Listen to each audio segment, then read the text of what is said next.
Ba-da-ba-ba, ba-da-ba-ba. All right. Promoter 101. Promoter 101. Promoter 101. Promoter 101. Promoter 101. Promoter 101. Promoter 101. Promoter 101. Promoter 101. Hey, Jim Cressman, Invictus Entertainment Group, and you're listening to Steiny on Promoter 101. Welcome back. It's a brand spanking new Promoter 101. Ain't that right, W. Luke Pierce? Dan, that is a fact, and I am very excited about this episode. This is the 225th episode of Promoter 101, and today we're going to have a sit-down with CTK Management CEO Danny Nozell discussing his work with Slipknot, Barry Gibb, Dolly Parton, Kenny G, Casey and the Sunshine Band, and so many more. It's going to be a great interview, Dan. Also, a story entitled What I Did During My COVID Shutdown with J. Goldberg Events, Ian Goldberg, right here on the Promoter 101 podcast, Luke. Jay and Ian, any relation? You know, I don't think that came up in our conversation, but I don't think they're yes, that's a father and son combo. It turns out I'm being told by the control center. Yes, indeed, I had that wrong. Producers in my ear tell me yes, this is father-son Jay Goldberg. We can accept that answer. Well, we've also got, in addition to the Goldberg father-son duo, we've got Dallas promoter rep Josh Smith talking about the 10 commandments of concerts returning. This list has gone viral on social media. Make sure you check it out. Have you seen the list, Luke? Because it really is a very cool list. Hey, listen, number 4, buy tickets. Don't ask for the guest list. I think we should just implement this all the time for everybody except, of course, me. Here. Well, it's the 225th running of the Promoter 101 podcast. Let's start the bell now. It's Adam Voith from Billions, and I'm on Promoter 101. The Promoter 101 podcast is back, and I'm glad you found us. And you can stay in touch with me and Luke by hitting us with your ideas, requests, topics, anything you want by emailing us at steiny@promoter101.net. That's steiny@promoter101.net. Of course, we are all over online, and we want you to come and join the conversation. We've been featuring a lot on Clubhouse recently, but of course on all the types of social media. The show is at Promoter101 on Twitter. I'm at W. Luke Pierce. Dan is at The Jew. Over on Instagram, same thing. The show is at Steiny Promoter 101. Dan is going to be at Dan Presents, and I'm W. Luke Pierce. Come find us there. You can find us on Clubhouse every Tuesday night at 6:30 Pacific, 9:30 Eastern. Promoter 101 Storytellers Live, a new weekly interview series as Promoter 101 on Clubhouse. We've got iconic guests sharing their favorite industry tales, and we follow up with a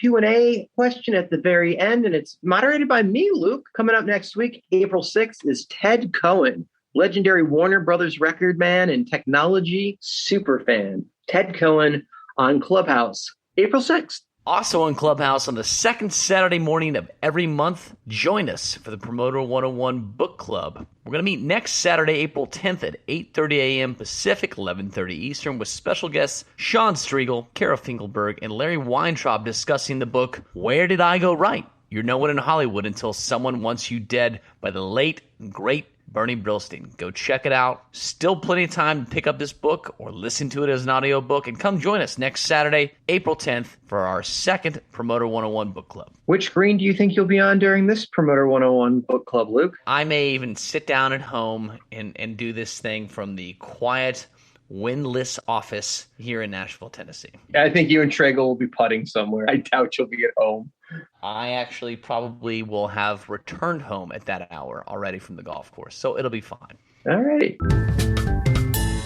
John Bluffer, lawyer. Promoter 101.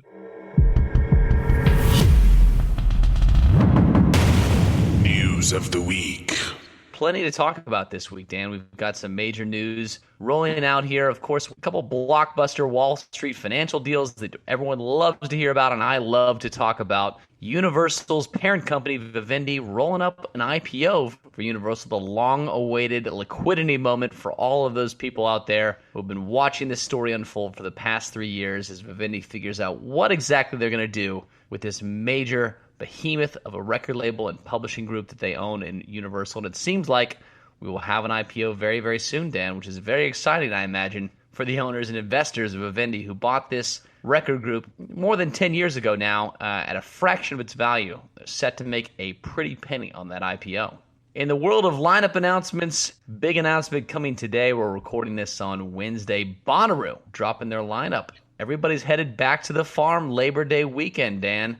What I'm most impressed about this is it seems like Bonnaroo and the friends at AC Entertainment are headed towards a nearly full capacity Bonnaroo in September. That is a very encouraging sign. And with names like Foo Fighters, Lizzo, Tyler the Creator, Jason Isbell, and more, it seems like the return to the farm will be triumphant on the artist side of things. We'll have to see how this plays out here, Dan, but very excited about the lineup and what they put together. Congrats to everybody over at AC, folks at C3 pulling together to make this thing happen. Hopefully, we'll see you down at the farm Labor Day weekend. This is Mary Claire Borgelli from Live Nation, Promoter 101, best podcast in the music industry. Dan, we're going to kick it off this week, starting with a list on really a post that went viral this week. A ton of shares from the music business community from Dallas-based promoter rep Josh Smith, who created a 10 commandments of returning to concerts, filled with some awesome highlights, and you brought him on the podcast to talk about it. Here we go. Production manager Josh Smith from Dallas, Texas, decided coming out of COVID he wanted to set the record straight. So he went viral by making a list of the rules. The rules of what concert goers should expect when they come back. Rule number 1, no guest list. Rule number 2, support the locals. Rule number 3, wear a fucking mask. Rule number 4, we are not babysitters. Rule number 5, no free drinks. Rule number 6, tip your bartenders. Rule 7, support the scene. Rule 8, be kind. Rule 9, go to the merch table. And Rule 10, have fun. Josh Smith joins us right now. Welcome, Josh. This has been shared 1.3 thousand times at the time of our recording. The insanity of this going viral like this. What's your reaction? It is a really good indicator, I think, that people are ready to get back. Not only are they ready to get back, I think they're ready to get back maybe a little bit differently than it looked like before. The enthusiasm has been unbelievable, and it's been, not just fans, not just industry people. It's really been all across the board, not just shared from my original post, but copied and pasted and shared hundreds of times on other people's posts, musicians, some of the NEBA crew. So yeah, I think it's a really good indicator, and kind of part of the point to test the waters and see where everybody was at. And I think it's time. Yeah, I saw Dana Frank shared it and giving you full credit, of course, and obviously President of NEVA and a handful of other big industry people have shared it. I have been seeing people copying and pasting as well. So there's probably more than 1.3 thousand shares of this because of the people that are posting it as if they wrote the list. But just to be clear, you absolutely wrote this. You were the first. This was your master child. I absolutely did write that. I guess it was yesterday morning. I kind of got up, and part of my morning routine is I usually write something, and sometimes I publish it and sometimes I don't. And this one went live and then went crazy. And on top of the rules, you give a little paragraph explaining not just no guest list, but don't ask, not now, not ever. Everyone in the live music industry has been out of work for 13 months and they need your support now more than ever. Buy the damn ticket. And for all 10 rules, you give a little explanation. So it's like, just don't do this, just don't do this. You explain why. So what was the genesis deciding to write this whole, I guess, the 10 commandments of the return of rock and roll? The 10 commandments of the return of rock and roll, indeed. No, I mean, I've done pretty much all of the roles, from being the fan to being the talent buyer to being the stage manager to being the person at the merch booth. I've done a lot over the last 11 years. And I think each rule just kind of came from a certain role that I've played, whether it be in a local production or a festival or whatever it might be. Starting out with no guest list is obvious, and I think that one's probably the most shocking to some people. But, everybody knows where we're at, and I think the ones of us that are fortunate enough to make it out of these past 13 months and come back into the game need to, let's lay some ground rules coming out. We know it's going to be a little bit different, and, do it in a way that, I wanted to kind of present it in a way that was fun. Of course, I don't think the intention was it necessarily for it to become the 10 commandments of the return of rock and roll. But if that's what it becomes, great. Sitting in on the clubhouse chats and things recently, just kind of the vibe is that we've all got to come at this at a level head and sort of be on the same playing field. And I think it's a lot easier if we just make the expectation that as we go back into this, we're going to put masks on our face, whether or not we're vaccinated, whether or not we believe in it, whether or not we've already had it. And eventually I think we'll move out of that. But to get started, I don't really see a reason why we need to make that an option. I think, not only for the fans and for public health, but also for these artists that are taking a risk and getting back on the road maybe a little bit earlier. We're dealing with some local bands and things right now that are just getting back in the mix of it. And I think the greatest thing we can do for our artists is make sure that they are all welcome and feel safe when they come and play these first shows. Josh Smith, the 10 Commandments of Rock and Roll for shows coming back. If you want to follow him on Twitter, it's Banjos to Beats, and you can see all of his witty thoughts and check out some great music too. He's not just a crew member; he's also plays a little bit. Do a little bit of all of it for sure. Rules of Rock and Roll coming back, going viral right here on Promoter 101. Thanks, guys. Proud to say Josh is one of the Emporium teams over the years, and love having him as part of the team and what he did here. Great list. This is Marcia Vlasic, president of AGI Talent Agency on Promoter 101. Tweets of the week. Hey, Dan, it's the name of the show, Promoter 101. So it wouldn't be this show if we didn't talk about some of your tweets. It's not really been a quiet week here for you, Dan. You've been on social media pretty well for the past couple weeks here. Making a little bit of noise, and starting with this one. I've started a tribute band to both Rush and ZZ Top called YYZZ Top. Little joke for my Canadian friends. You got me as well, too, Dan. I had to do 2 takes for that. Here's another one, Dan. You're mixing social media here with Overheard on Clubhouse. We hung with U2 on tour. Question, you toured with them? No, we stayed at the same hotel and saw them getting coffee. Yeah, that's one way to spin it, Luke. What'd you say? Yeah, I've hung with a lot of people then, Dan. I toured with Zeppelin, apparently, as I bumped into those guys at Starbucks at the Nashville airport one morning, or at least one of them. So that's the same thing, right? Yeah, I toured once with the Hold Steady, meaning we were on a plane ride from St. Louis to Nashville once. It was great. It's amazing. We've toured with way more people than we thought. Way more people, Dan. How about when an industry professional responds to a text, new phone, who dis? As if syncing your address book had not been a thing for a decade, that fucker does not find you important enough to save your info. I guess we're just not that tight. Yeah, this happened to me today. Fuck those people. New phone, who's dis? Here's another one, Dan. You know it's just going to be good when someone from corporate tells you, feel free not to engage in best behavior. Not 100% sure what my best behavior even looks like at this point in life, but challenge accepted, Luke. Challenge accepted. That'll do it for Tweets of the Week. Make sure you keep up with Dan on Twitter. He is at The Jew. You know, Luke, I found that you're very active on Twitter as of late. Luke Pierce, by the way. Mostly shit posting and trolling people on golf tweets right now, Dan. Although, from time to time, I do weigh in on music business topics. Hey, this is David Britz from Works Entertainment, and you are listening to Promoter 101. Coming up on this featured interview of episode 225 of Promoter 101, Dan sits down with one of the legendary managers of working in our business right now. He's got CTK Management's Danny Nozell. He presently manages Dolly Parton, Barry Gibb, Kenny G, but has worked with the likes of Slipknot and so many more. Danny's full of stories, a huge character, and a great guy. Here's that interview. We've got a long-term friend in as our featured guest this week, Danny Nozell, right here, manager extraordinaire on Promoter 101. It's about goddamn time. Danny, welcome to the podcast. Hi, thank you very much. Let's just jump right into this. Let's go. Early days, you getting into the music industry. I mean, something about a Rolling Stone show that got you inspired to join the industry. Can we start there? Absolutely. Let's start there. I'm from St. Paul, Minneapolis, Minnesota. Grew up there. I started off in the industry working for Arnie and Jerry with Jam Productions. I was a runner. That's how I started in that business. Working for Don Sullivan, Mark Miller, Buddy Sikolik, all the old production managers that were David Van Pufflin, actually, which was in Minnesota. But I started off running, and that's how I got into the industry.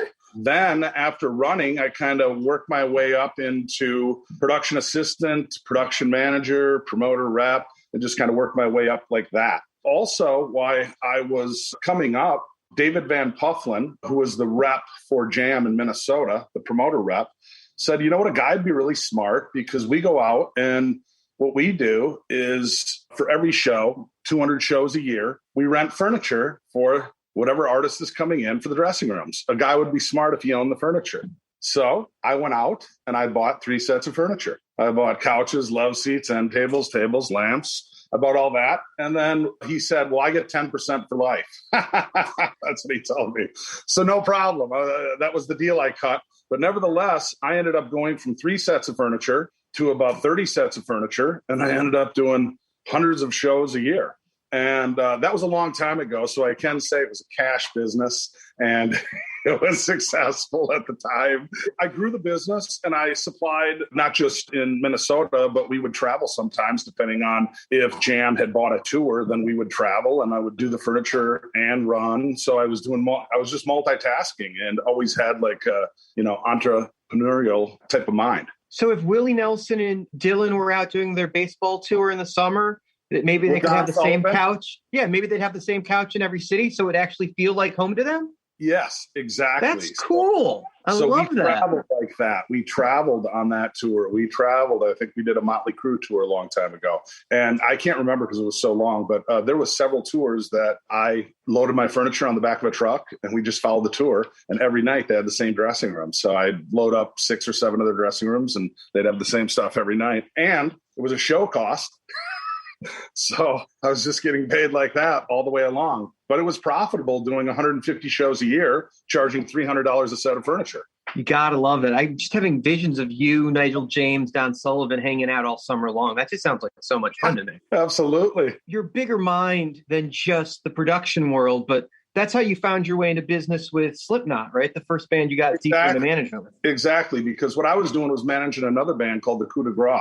And that band was like on a sub-label of Sony, and it had the drum tech for the band was Chris Fain, who was the original Long Nose in Slipknot. He was one of the percussionists. And he was up, and he's actually the one that called me from, he's not in the band anymore, but he called me from LA and said, hey, I'm in a new band called Slipknot. We just got signed to Roadrunner Records and, we're looking for a manager. We don't have a manager yet. So I didn't think I had the experience to manage, but I said, hey, I'll be your tour manager, tour accountant, because I had that experience, from doing all the stuff with Jam and learning the promoter side of the business. And so that was it. I came on as their tour manager, tour accountant, and I had no idea what I was getting into.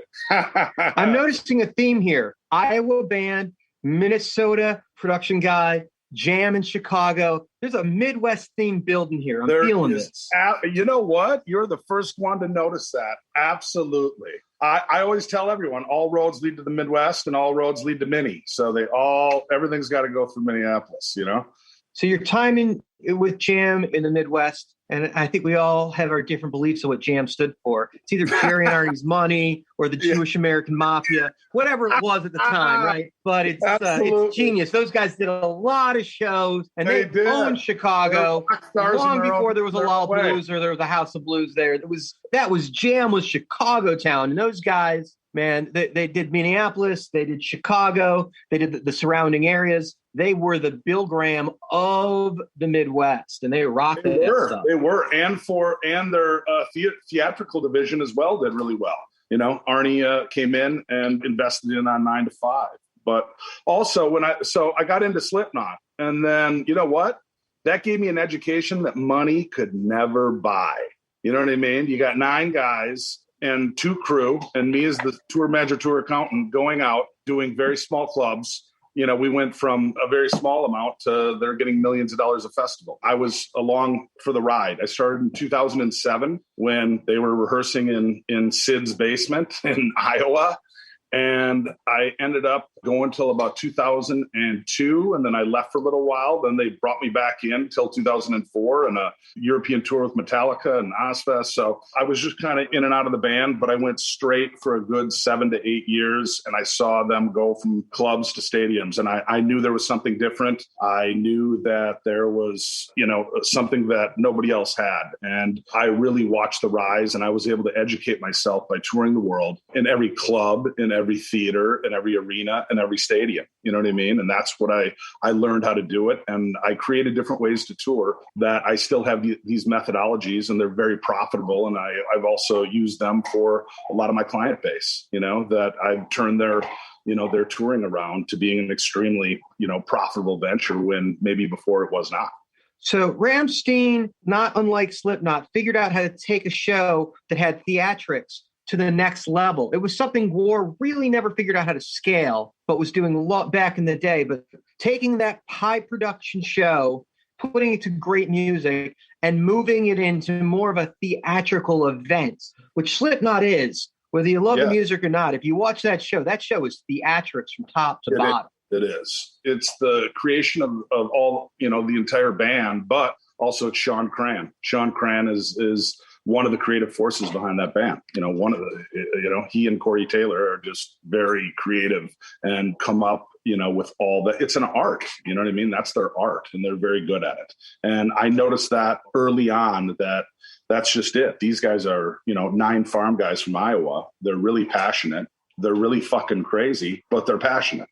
And it's like a 9-man metal orchestra. But I can tell you that touring the world, the audiences and the different demo that they attract is just all walks of life. And, it started off as a niche, but it just like caught on like fire. And next thing you know, we're going from clubs into arenas. And what was funny is I was able to see how a band blows up in every step of the way. And I learned that. And I soaked it in like a sponge, and I never forgot. I watched everything going on. I watched ticket sales go up. I watched ticket prices, guarantees go up, merch flying out the door, the internet coming into play. You know what I mean? Them starting to blow up online. I was taking all this in like a sponge. It was an education. And when you're touring with a band that tours from every, club to into stadiums, you learn. Like I said, I have an education that money can't buy because I've toured the world with those guys and done it on the highest levels and had the biggest challenges. So you're college educated, but you got your street smarts coming up through the production guy route and learning that business. So when you started with them, you started as a tour manager, but quickly became the tour manager / tour accountant. And that even led to the management of the band. How did that process evolve?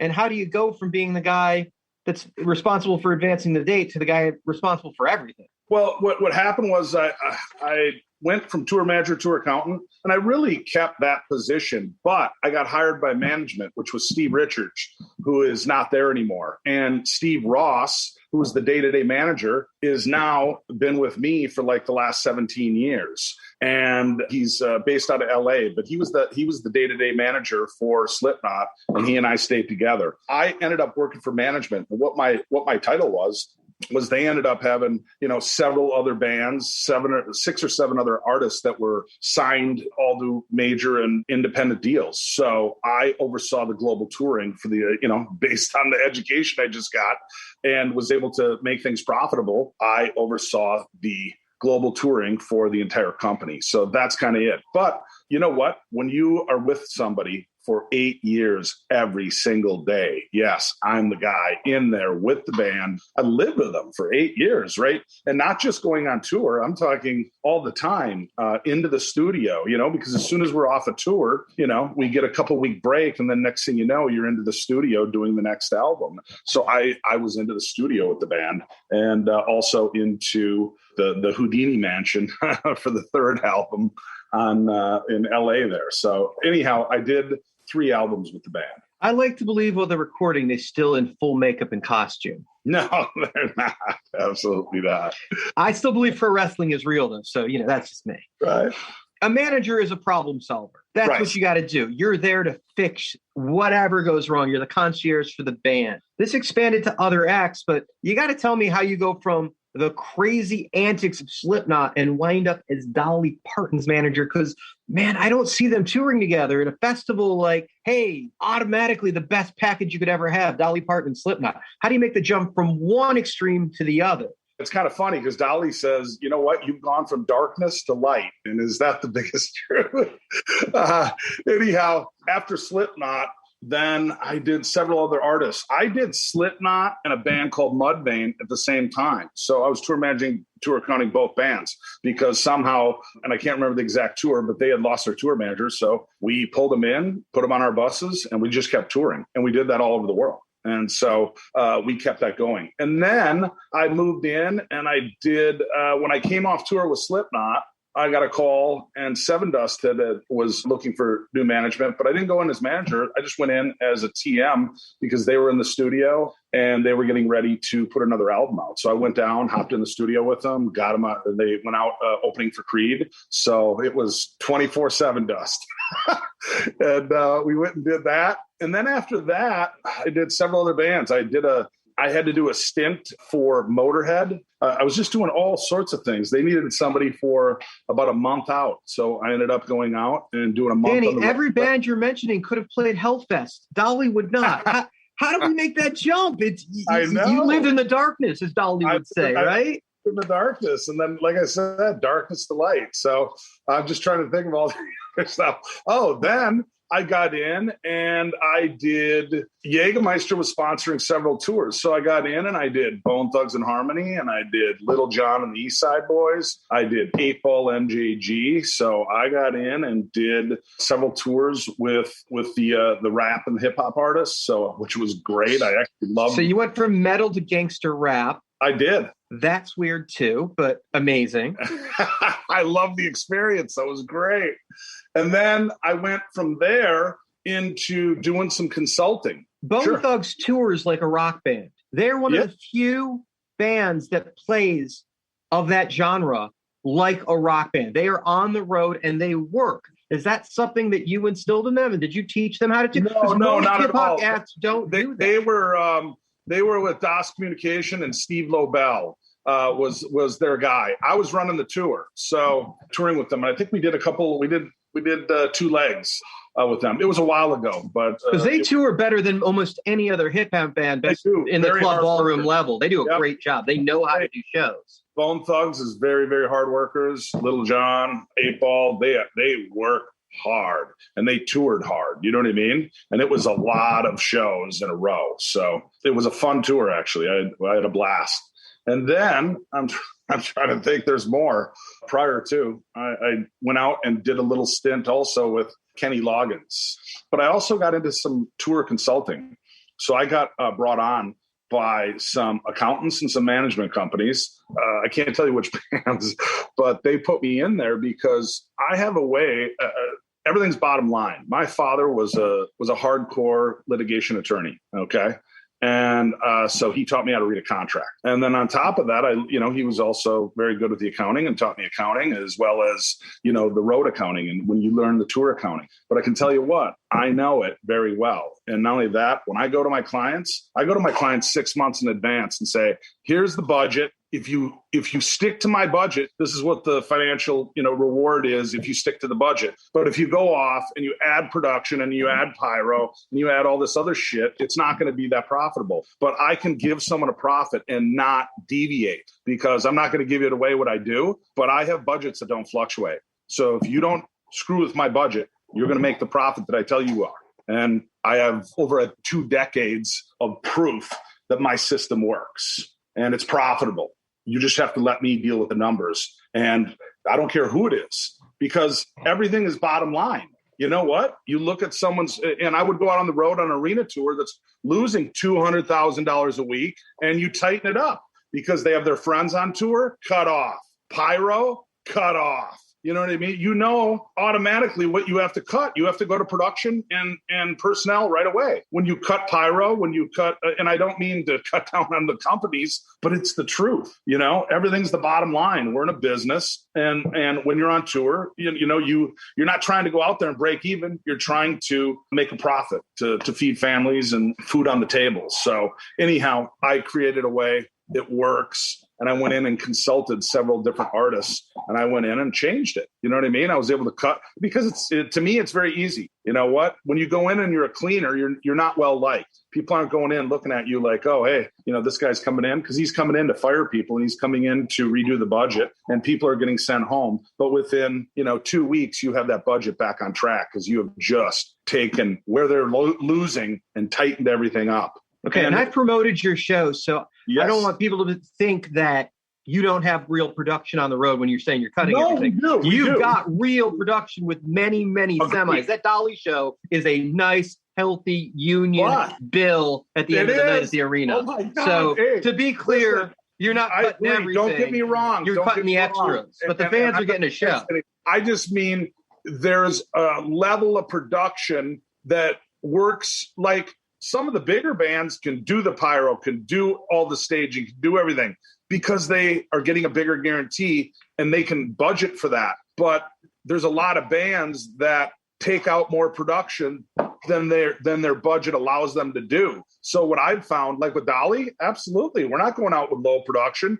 We have probably 85, 90 people on staff, 10 buses, 10 trucks, whatever, and planes and the whole 9 yards. But it's a level of production that works within our budget. And that's the big thing. You can have all those extras, the pyro and everything else, but it still has to work within numbers. It still has to work within a budget. You can't just, create a world and not of production and not be able to pay for it on the road. And that's why I'm saying that I look at everything. Well, I'm a very calculated and very methodical planner. So I plan out. And if a band comes and says, hey, I want pyro, I want lighting, I want staging, I want this, then what we do is we make sure that works into we give them enough of that so it works into their budget so they make a profit. That's all. So let's summarize. We go from Slipknot to Bone Thugs to Kenny Loggins. Clearly an interesting arc we're taking so far. Your path is probably unlike anybody else in the industry. From the consulting, I ended up going out and getting hired very quickly on a tour. And it was myself, Mary Jo Spillane, and Gary Krosniak. And we got hired to go in and clean a tour up, which I won't say which one, but it was a big metal tour.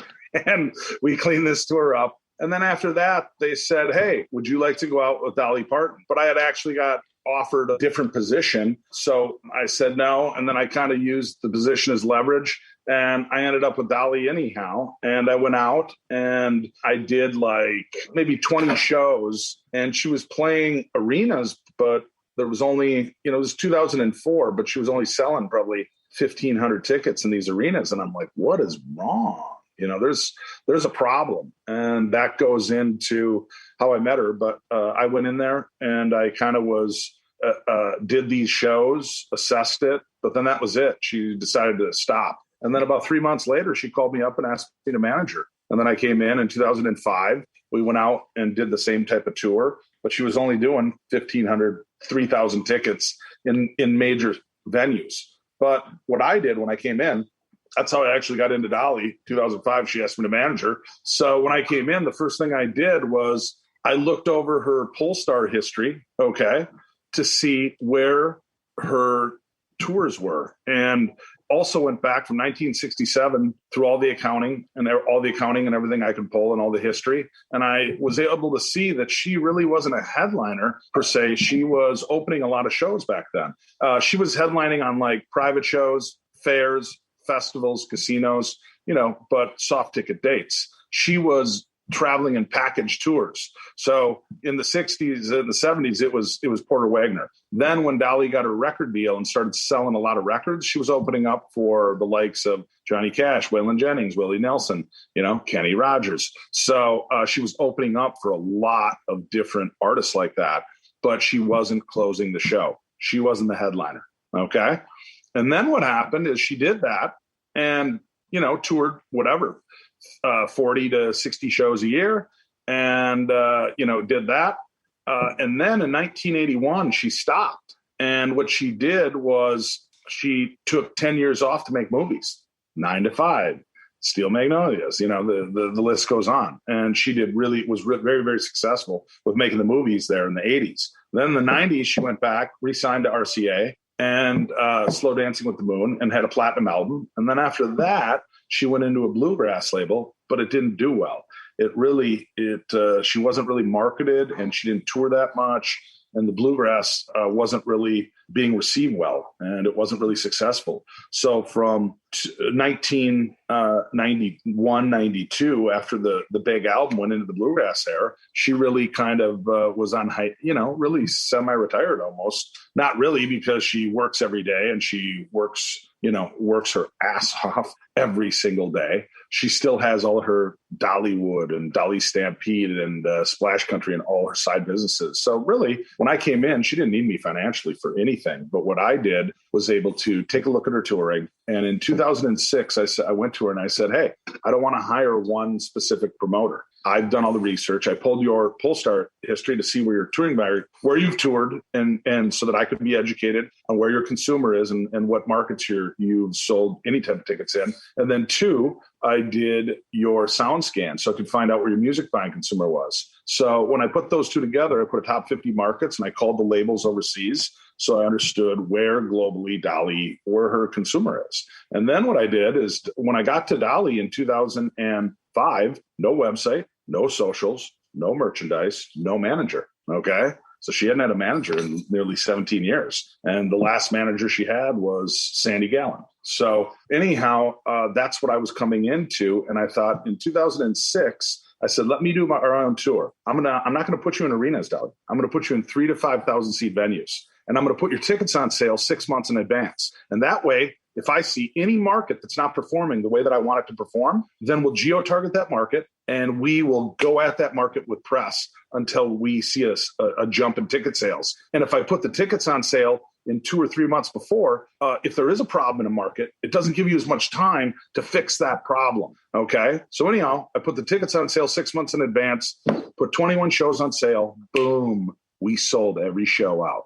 First tour in the history of Dolly's career to sell out an entire tour, headlining an evening with Dolly Parton, no opening act. Okay. And that was the number 10 tour out of country in 2006. And then in 2007, I started getting some, and mind you that, the offers weren't huge back then. Okay. And in 2006, at the end of that tour, I was getting all these dates and I said, hey, would you like to go overseas? And she said, well, you know what? I haven't done a tour overseas and I had never headlined overseas. And she said, the last time I was there, was a long time ago. And she said, they lost my passport. They flew me commercial and they put me in a camper. That's how I traveled. And she goes, I don't know if I ever want to go overseas again.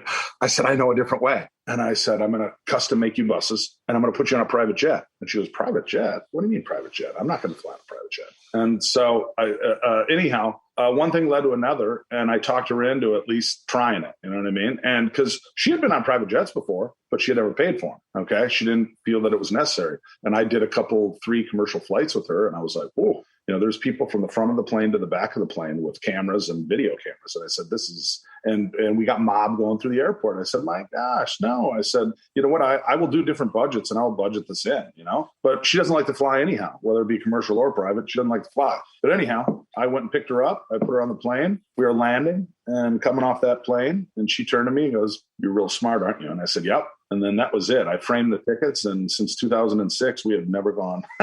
She has never gone back but she deserves that treatment. You know what I mean? She had no one, when she didn't have a manager looking after her, she didn't have anybody that was looking to her logistics and the way she travels. And what I did to get her in to overseas is I said, let me at least look into it. Okay.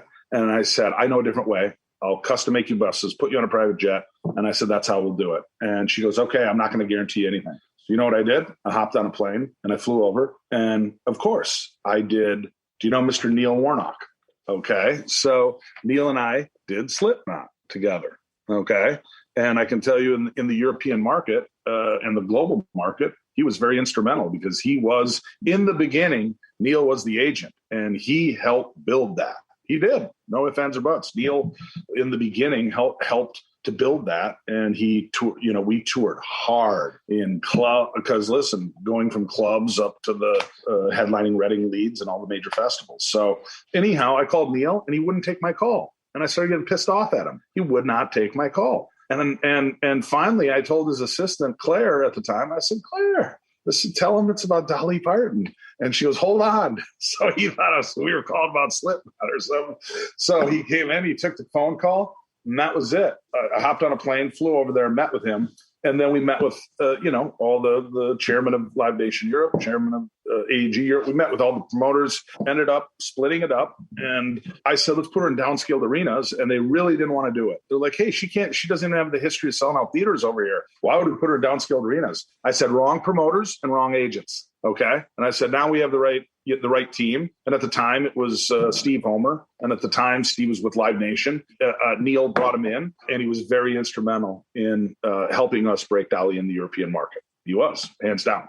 And those two people for the European market were my go-to. And what we did, no one wanted to put her in arenas, but they did.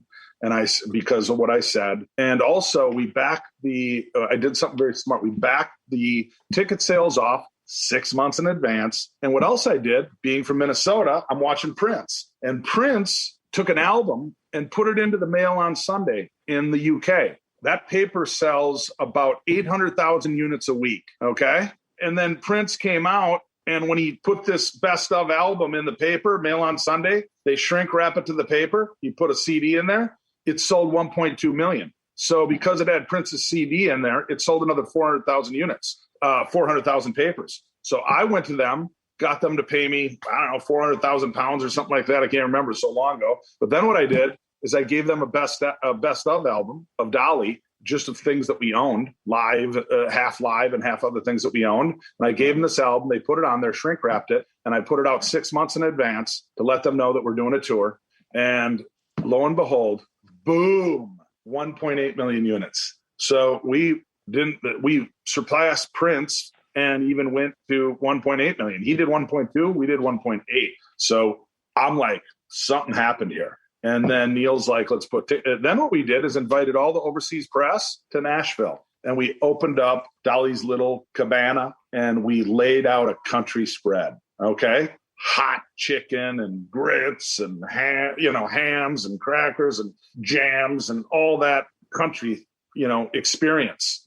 And we laid this out for everyone, Sweden, Norway, Switzerland, everywhere, everyone that came over. We laid out this country spread for them, all these reporters. And I'll tell you what, they went back and they just were loving the experience. We put tickets on sale. And not only that, DP told me this. She said, hey, you know what? Nobody on my team, accountants and attorneys, are agreeing with your budgets, or they think you're going to lose me a lot of money, but I believe in you. And she goes, but I tell you one thing. She goes, if you do lose me millions of dollars, you're fired. Are you sure you want to take this risk with me? I said, absolutely, I do. I said, I've done the research, the planning, and the strategy, and now I'm going to execute and follow through. And that's what I'm going to do. And that's exactly what I did. We put tickets on sale. And I also told Neil Warnock, I said, hey, Neil, you know one thing. If I get fired, so are you. So we better make this thing work. And so we put tickets on sale. And he called me at 4 a.m. I'm like, oh, shit, things aren't good. And lo and behold, he said, Danny, we've sold every venue out. I'm like, oh, we put 14 shows on. I'm like, really? He said, yeah, we sold everything out. And I said, so 1,500 tickets? He goes, no, the entire arena. We hit the lotto. And then I put another I put another 7 shows on in arenas, and in some markets, double and triple nights. 3 nights in Norway. So it's in arenas. So we sold out 21 arenas. And I'm not kidding you. At the time that the dollar was, it was like 210 or 220 pounds to $1. I mean, the tour gross, it was, I can't say exactly, but I can tell you tens of millions of dollars, the largest grossing tour in the history of her career at the time, because we've blown away that, but it went massive. And not only that, the merch went massive because they hadn't had Dolly merch except for bootleg in, 28 years. So merch went, and Evening with Dolly, we sold out European tour. And honestly, she's so humble. She didn't want it to put out because I did such a strict budget. Okay. And not only that, I went to Jorg, who owns Beat the Street, the largest bus company in Europe. Okay. Touring bus company. And I said, Jorg, I'm sending you over blueprints because I just built Dolly 2 buses in America. And what I'm going to do is take a private jet, and I'm not going to put Dolly in hotels. She never steps foot in hotels. She stays on the buses. And I'm going to send you these buses over. They were the first touring coaches to have bathtubs and showers in the European market, period. They were the first buses. And so we made these buses. And then then after that, we heard that several different artists were using her buses, major artists. And they call them the Dolly buses. But they're 2 buses. They have bathtubs and showers in them. And they have like a condo in back. And anyhow, by the way, I've filmed over 350 hours of footage that has never seen the light of day, of the start of when we started in 2005 to present date. We have content that is flying all over the world, doing the productions. I have shows. I have live 4 nights in Australia. But anyhow, I ended up making these buses with Jorg. He said, Danny, I'll do it. It's 2.5 million pounds a piece. And he does it off a handshake deal with me. He's a straight up man. He did it. Sure enough, I sent all Dolly's stuff that she's got to have, okay? Because she's not going into hotels. Because listen, when you have a major artist and they're going into the hotel after the show at 12 midnight and they got to get up and leave the hotel at 8 a.m. and they happen to be female and they happen to be carrying 70 bags of stuff. Are you kidding me? You're doing that every day on tour.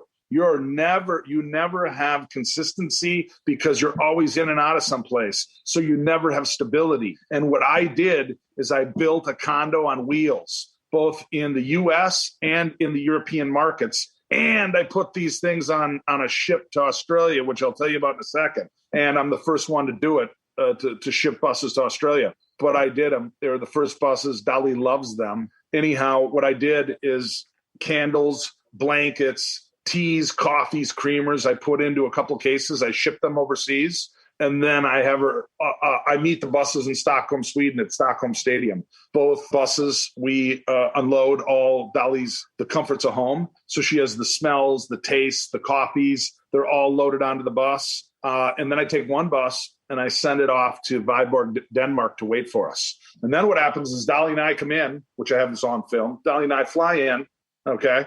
Bus comes right on the tarmac, okay, picks us up, and we come off the jet, onto the bus, over to the venue. Then I have a protection canine and I have a detection canine. So the detection canine, which is a bomb sniffer, has already sniffed the venue 10 times. I've been doing it since 2007. So nothing's changed for us or the way that we do our security. That dog has already sniffed the venue 7 times prior to Dolly even entering. 2 is I have a protection canine, attack canine, that is on the bus. So while she's at the venue staying there, there's nobody coming near that bus. It's handler and the dog. And we use the same dogs. We've been using them for years. Brian Seaver, Dolly's head of security, he has dogs, and we have them in everywhere we go or anywhere we're touring. And we also use them just, we have dogs that come with us and travel with us anywhere we go, just because we love the dogs, we love the protection, and they're just really nice to have around. Anyhow, so we put her over at the venue. She does the show the next day. And then after the show, we go over to we drive the bus back to the jet and fly to Viborg, Denmark, where I have the identical bus sitting on the tarmac waiting for us. She comes off the jet, goes onto that bus over to the venue in Viborg. The bus that's in Stockholm, that goes off to Oslo, Norway, and it waits for us. And anyhow, I leapfrog. You're piggybacking buses just like bands leapfrogging no stages. One's done this ever before. I leapfrog the buses all over Europe, 2 buses. Dolly never steps foot in a hotel, ever. And then what I did is she said, because we went from 2007 to 2008, I went back to Neil and I said, we want more, we want it more lucrative and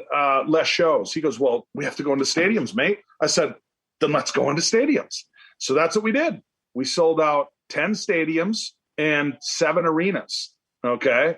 So we did 17 shows, and we do, 3 or 4 nights at the O2. We did Man Arena, but then we also covered the whole lot of Europe. Oslo Stadium, Stockholm Stadium, Malmo Stadium. Dolly was selling these stadiums out. So we built that from not being able to sell a theater out into stadiums. Okay. Danny, the dynasty that you built with Dolly is amazing, but it doesn't really stop there. So I really want to take the remaining time that we have. No, it's amazing. And everyone knows that she's basically Mickey Mouse at this point, globally, like recognized as a figure that you see everywhere. But the Bee Gees business has turned into such an amazing, incredible thing with this new HBO documentary, and they're part of your wheelhouse now too. And I definitely want to see if we can talk about what's going on with them, because 30 years later, they're one of the biggest stars in the world all over again. Absolutely. And you know what? I've been just consulting with Barry and Stephen and Dick for about, maybe a year and a half. And then as we got to the end of the last year, Barry had said, hey, instead of consultant, I want you to come on and manage me. And then just recently he came on and said, hey, I would love to we've met. All the families have met. We'd love to have you represent the Bee Gees. So I said, absolutely. It excited me because we have a template that we're doing for Dolly. And not only that, Barry is passionate like Dolly. We're heavily into branding, but what we don't do is just align the brand with something they're not passionate about, And so same with Barry. We're just excited. Barry has Greenfield's album, which went #1 in several different countries. Great success.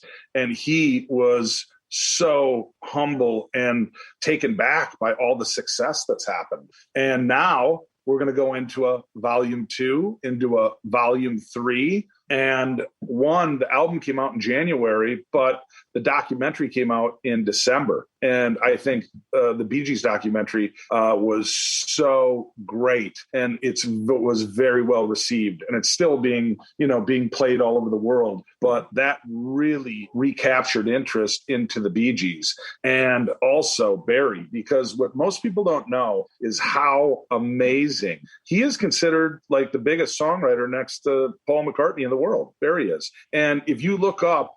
Barry has several songs that most people don't even realize that Barry wrote, you know what I mean? For a lot of different people. Hence, Islands in the Stream. He wrote that for Dolly and Kenny, which is, one of Dolly's biggest hits. So, and Dolly actually went on to the Greenfields album and did Words with Barry, and absolutely breathtaking. And anyhow, Barry is remotivated. And he is ready to rock. He's got several things that he's working on right now. The Bee Gees have a new movie coming out on Paramount. Okay, so they got a biopic coming out on Paramount. Barry's working on a new book. We have Bee Gees books. Both the brands are aligning, and they're just blowing up. So how did you and Barry wind up coming together? How did that relationship happen? It happened through, I've known Barry's son, Stephen, for a long time.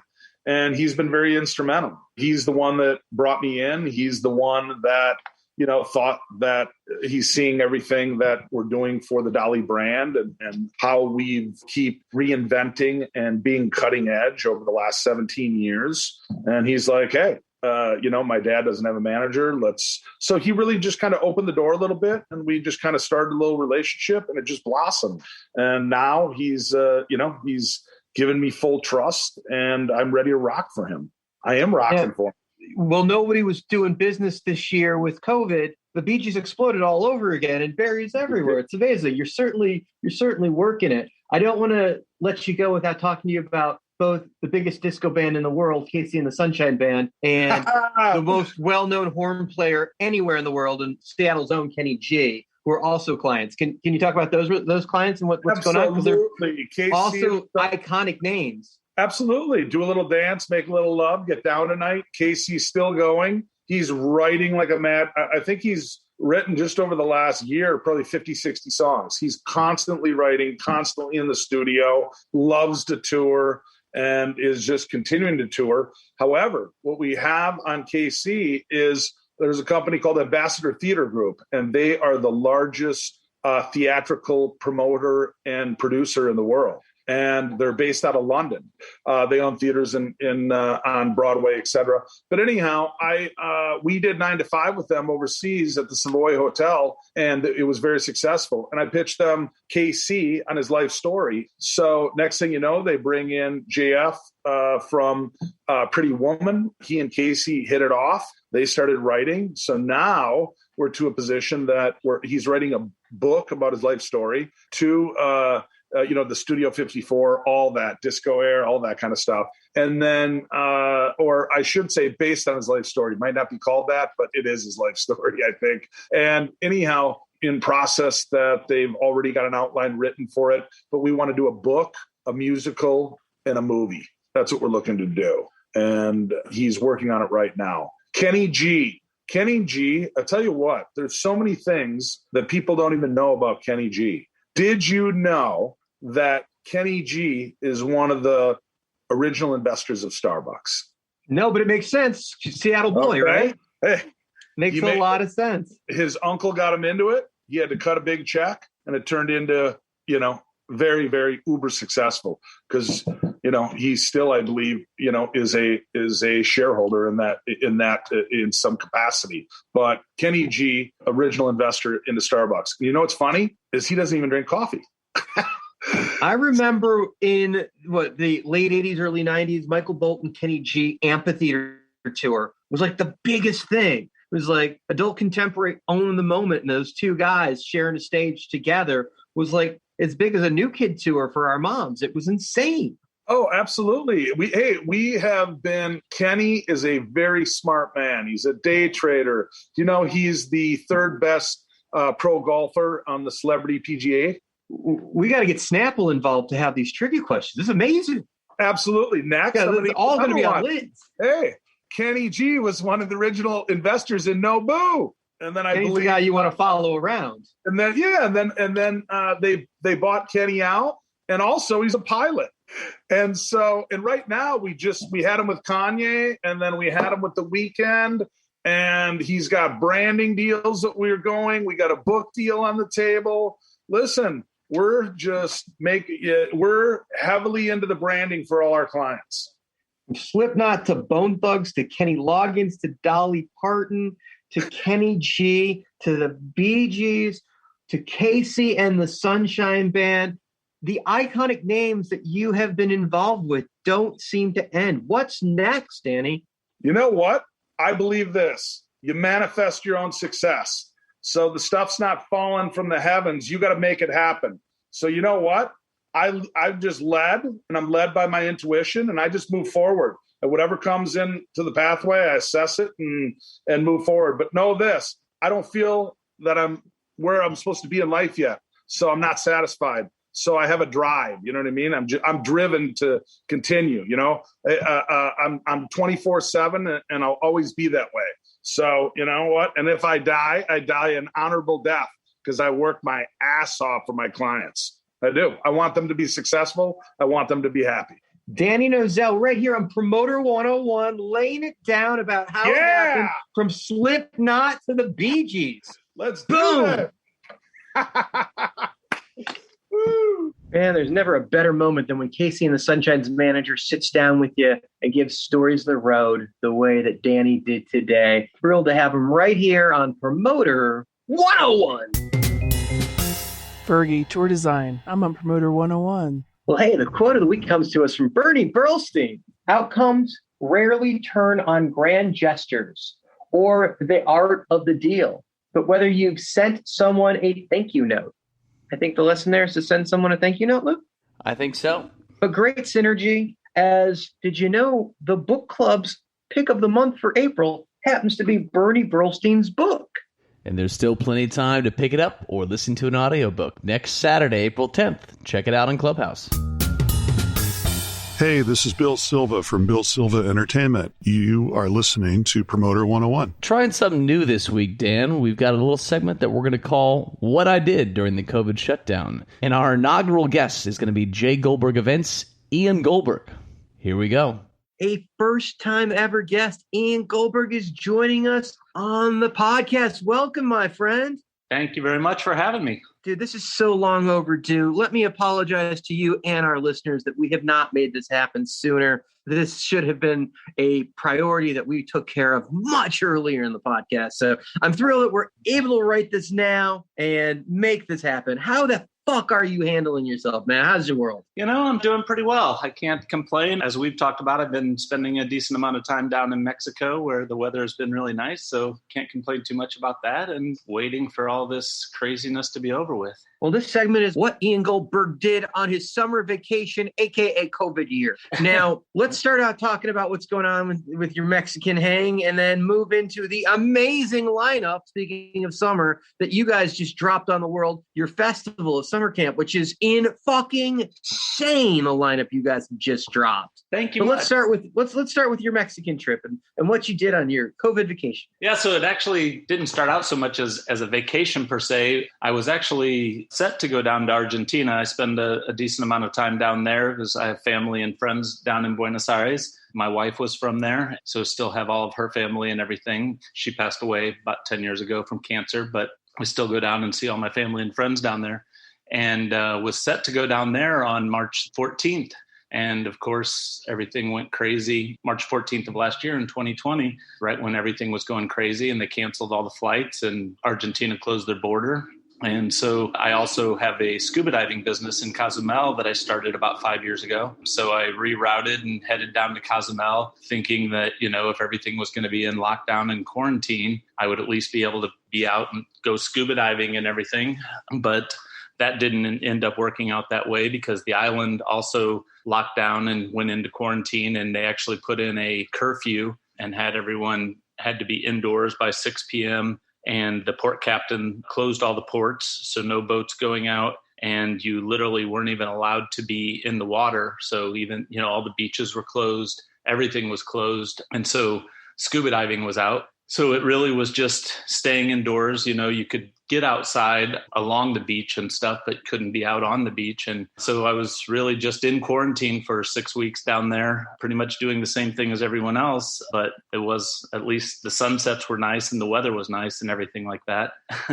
But then in April, when it looked like things were opening back up a little bit up here, I ended up coming back up to Chicago. That was when we first made the decision to postpone summer camp the first time and move it to August of last year. And we ended up deciding to do the virtual summer camp and doing a 20-year retrospective, since last year was supposed to be our 20-year anniversary for summer camp. Made the move to do the online version of a festival. All right. So just for anyone that doesn't know summer camp, it's a festival in Illinois that's been going on for 20 years and features around mostly jam bands. A lot like Mo's a big part of that, but some of the biggest jam bands in the world call it their home for the summer, or at least for that weekend. Just so nobody's confusing Ian as a camp counselor. It's actually a festival where he's the camp director, I guess. Right. Yeah. We started very much jam band based. And as you mentioned, Mo has been our partner band from the beginning. Humphreys McGee, as they started in Chicago, weren't a part at the beginning, but then very much became a part very early on and are now also one of our host bands. We also expanded out very early and got involved and now are, I would say, a much more eclectic than just jam band festival. We've had everyone from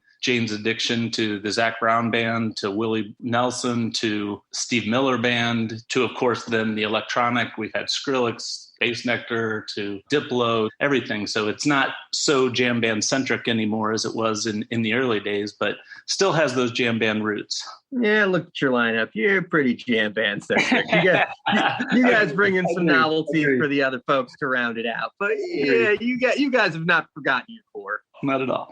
Well, I think the world is ready to get back to some shows, health permitted. Man, I can't wait till we see a little bit of that festival action all over our feeds. Like everybody having a good time and dancing in fields. Can't wait. Anything you're particularly excited about this year for what would be the 20th running of the festival? Definitely excited to have Ween. That's a band that we've been going after. As a lot of Ween fans know, in the early days, they were particularly anti the jam band scene. We even have some quotes to that effect of being against it. In the early years, we tried and couldn't get them to even consider playing summer camp. But now they're finally on board and they're excited about it. Gene Ween actually came and played during their hiatus as a band and did a cool thing with Humphreys McGee that we called God Boner, where he actually played Ween songs with Humphreys and really had a great time with it. So that's probably the thing I'm most excited about, being a huge Ween fan myself. So anyone that knows you knows that you are second generation concert promoter. Your father, who is also a concert promoter, but still doing shows in Florida. Actually, he's doing shows currently in Florida. Was it Air Supply I saw him promoting? Yep. He did just do Air Supply. The casino that he works with a lot down there, the Immokalee Casino, just opened back up for socially distanced shows, doing super small cap in their theater, just 100 seats, but they're footing the bill and buying bigger shows to do for their VIPs in the small setup with just tables, socially distanced tabled shows there. And then, he's been doing it literally since I was born 50 years ago. I grew up in the industry. I grew up going to shows from the time I was born, basically. Let's talk about that. When you're second generation concert promoter and you come from a family that's so well respected in the business as your father is, puts a lot of pressure on you to live up to that bar of quality that Jay's known for. Was that hard to live up to? I don't know if I felt that it was necessarily hard to live up to. You know, he taught me a lot, and I felt that I was given a lot of leeway to do the things that I was interested in and pursue. Summer camp's a great example of something that, was all my interests. And I was just kind of had an open door to take it and run with it and build it from scratch. It was certainly an interesting way to grow up, just having a great role model and someone who helped me to learn the right way to do business. Does he get involved with helping you book summer camp? No, he's never really been involved in the booking process of summer camp. Well, since you guys have broadened the booking, it seems like Air Supply would fit in well with like some of the novelty acts that you guys have booked. I think that would actually be a really fun thing. I think people would appreciate that. I'll take that into consideration. Thank you. It's actually not a terrible idea. It's interesting. Like that or Cool in the Gang, something like that. Right? It could totally work. Van Halen took them out at one point on one of the bigger arena tours. And, that realization that fans of music are fans of music and that hits are hits. So if you're a Van Halen fan and you're playing at an arena level, you're probably going to love some Cool in the Gang hits. Certainly, going back to your original question, there's no doubt that the unique upbringing I had of growing up in the industry has informed my eclectic taste in music. And I think why I'm so kind of rooted in the jam band world is because I always say the jam band fans have the biggest ears. That's why what I love about summer camp is we can present so many different types of music because jam band fans just love music. And if it's good, they'll appreciate it and be into it, whether it is electronic or it is country or it is whatever it is. If it's good music, they're into it. They'll be accepting of it. They might not sit and listen to it all the time, but they'll at least accept it for what it is at a live performance. And I think a lot of that comes from me growing up and going to all the different shows that my dad was presenting and, being at Van Halen shows when I was 10 years old and that kind of stuff. And then all the different various shows.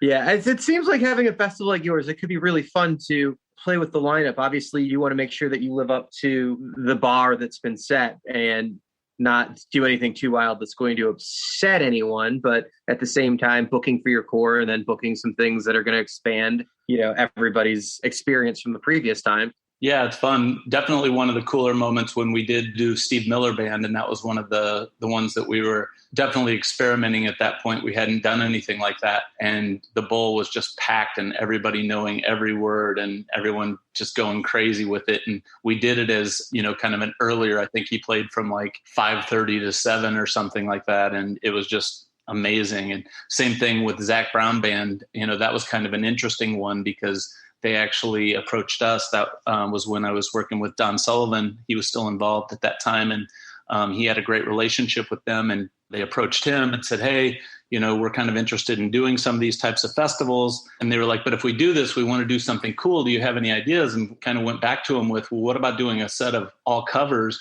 And we get some of the other jam band guys like Mo and Humphrey guys and other people to sit in. And they loved it. We ended up doing a set with, playing Pink Floyd and, and The Weight and all different kinds of covers with all these jam band guys. And it was just incredible and everyone loved it. And it worked great. And then did a set of all Zach Brown and everyone stuck around and fucking loved that as well. It was great. It was really, really cool. Not 6 months later, they're sold out at Wrigley Field. It was amazing. So it's not just playing the set, it's playing something special and creating and working with the artist to cultivate something special that's a once in a lifetime moment that they're only going to get at your event. Exactly. Before I let you go, can you tell me who the one act that you've never got to book on summer camp that you've always dreamed of? I mean, it would. Who's the unicorn? I mean, it would definitely be. It would never happen, but Roger Waters. I mean, I'm the hugest Pink Floyd fan, and to have Roger there would be the coolest thing ever for me. Jane's Addiction was a huge one for me because that was definitely a band that changed things for me coming out of high school and kind of got me out of my classic rock phase and turned me into, forward thinking alternative rock and getting into that whole shift in things. But Roger would take me back to the Pink Floyd days and all of that. So that would be the one. I got to say, that would be pretty fucking awesome to see some Pink Floyd in that field. I think everybody would dig that. Well, yeah. I can't thank you enough for making time, Ian. Promoter 101 with the great Ian Goldberg and what he did on his COVID vacation. Thanks for having me. Appreciate it. What kind of antics did you get into during COVID? Let us know by emailing us at steiny@promoter101.net. And maybe, just maybe, your story can be on next month's Promoter 101. You never know. You never know. Dawn Holiday, Promoter 101. All right, everybody. That's episode 225 of Promoter 101 in the bag. Thank you so much for tuning in. We always have so much fun doing this podcast, and we really appreciate you spending some time with us and listening. And thank you, of course, to our amazing guest this week from CTK Management, Mr. Danny Nozell, Josh Smith from Dallas in with his awesome 10 Commandments, and, of course, Ian Goldberg. If you like what you heard tonight, make sure you stay in touch with us. Drop us a review. We're told that really helps by people that know podcasts. And we want to hear from you. Hit us with an email. It's steiny@promoter101.net. Catch up with us. Let us know what you think of this podcast. We'll be back next month on the Promoter 101 podcast with a very special guest. From Brilliant Corners, manager Jordan Carlin. He represents Death Cab, Postal Service, Soccer Mommies, Real Estate, New Pornographers, Josh Ritter. It goes on for days. Great guy. He's actually on the manager guide from Polestar right now. So a great moment for him. We're going to have a story right here on Promoter 101, Lou. And, we record this over Zoom, so I'm the only one that can see you besides Connor. And your hair right now kind of makes you look like a young Paul McCartney. Wow, Dan, my aunt actually said the same thing to me. I like it. And tomorrow morning I'm getting my hair cut. So it's not a bad thing. Millions of people find him very attractive. It's true. Although it's time for a haircut. It's been about 4 months for me. You're a good-looking young Paul. I appreciate it. I actually have been doing the haircuts myself at home, and it's working out quite well. I've saved about $18 throughout the last year. Wow, 18 whole dollars, Dan. Good for you. Well, hey, it sounds like shows are starting to come back, which means the podcast is eventually going to phase back out and sunset again. But we're going to be back with you for at least a couple more episodes, 1 or 2. And we got the Clubhouse stuff going, so we've enjoyed being with you guys. We wish you something. What do we wish you? We're wishing that shows come back and play as soon as possible, Dan. So we can go whack away and you can miss us again. So cheers and call your mother. Call your mother. Oh, when Luke is more Jewish than me, it's scary for all of us, but well done. Because I talked to Peter Temkins today, Dan. Me too. I love Uncle Peter. He was on Clubhouse this morning. I listened to him.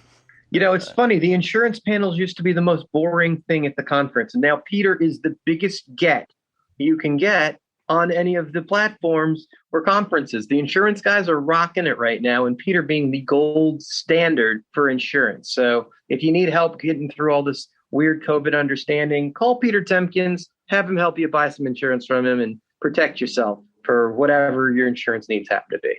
I actually do my life insurance through Peter. True story. Peter's great. He does all my personal lines as well, too. He does some of our business lines. He does a lot of my client stuff. He's the gold standard. Peter Temkins, Hub International. Promoter 101, brought to you by Hub International. Might as well be. I mean, it's not, but we love him, so fuck it. Sponsored this week for the first time ever by Peter. What the hell? Promoter 101 saying goodbye, y'all. Call your mom. Cheers. David Simone from DSW Entertainment on Promoter 101.